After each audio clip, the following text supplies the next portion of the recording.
Okay, so we're looking for this customer, and it sounds like he's around a curve. So curves can be very dangerous, and you got to keep your cowboy mentality to a minimum in situations like that, because there's a certain point where it's just safer to get a tow truck.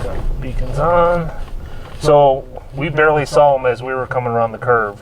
Now this is a very dangerous spot, so I would not attempt a tire change here. So either we call it in for a tow, or if we could get the customer a little farther ahead, where when the cars are coming around the curve, they'll see it, they'll have plenty of time to see us and see my warning lights, and then they can slow down.